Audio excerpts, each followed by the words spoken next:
तर 10 दिवसांपूर्वी आपण एक टेबल बनवण्यासाठी एक ऑर्डर दिली होती. तर त्या टेबलची आज ऑर्डर आली होती. म्हटलं चला मॉलमध्ये जाऊन बघून येऊ, म्हटलं नेमकं परफेक्ट बनवलं की नाही बनवलं. आणि टेबल घेतल्यापासून तर शिफ्टिंग करण्यापर्यंत तर नुसते प्रॉब्लेम चालू होते आणि 2 दिवस लागले मला नुसते एक टेबल सेट करण्यासाठी. तर झालं काय होतं मी तुम्हाला सगळं सांगतो, फक्त व्हिडिओ शेवटपर्यंत बघा.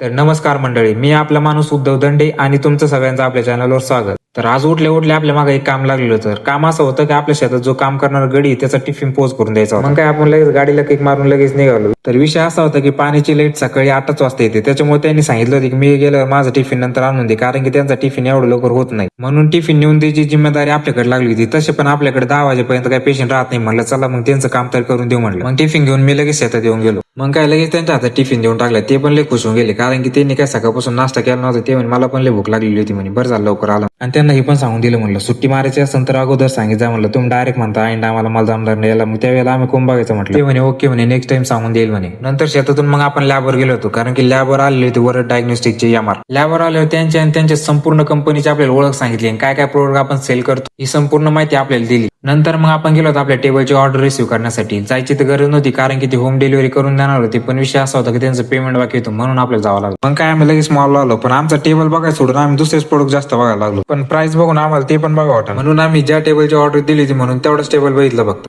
पण त्यांनी काय थोडे एक्स्ट्रा फीचर ऍड करून दिले होते जे की आम्हाला पाहिजे नव्हते, आणि त्यांना सांगून दिलं म्हणलं आम्हाला काही पाहिजे नाही, तुम्ही ते डिलीट करून टाका आणि टेबल आम्हाला घरपोच करून द्या. त्यांनी टेबल तर घरपोच करून दिलं, पण जे करायचं तेच केलं. त्यांनी टेबल मध्ये काही एक्स्ट्रा ड्रॉवर ऍड केलं होतं. म्हटलं चला काही प्रॉब्लेम आपण काढून घेऊ. आणि त्यांना हे पण सांगितलं होतं वायरिंगचं कनेक्शन करण्यासाठी एक होल पाडून दे, त्यांनी ते पण ऍड करून दिलं नव्हतं आपल्याला. मग त्यांना मी फोन करून सांगितलं आपल्या टेबलचा असा प्रॉब्लेम आहे, ते आपल्याला सॉल्व्ह करून पाहिजे. प्रॉब्लेम तर सॉल्व्ह करायला आलेलेच होते, पण खरा प्रॉब्लेम तर आता चालू झाला होता. प्रॉब्लेम काय झाला होता हे मी तुम्हाला उद्याच्या ब्लॉग मध्ये सांगणार आहे. तर मग चला भेटूया पुढच्या ब्लॉग मध्ये. तोपर्यंत जय हिंद, जय महाराष्ट्र.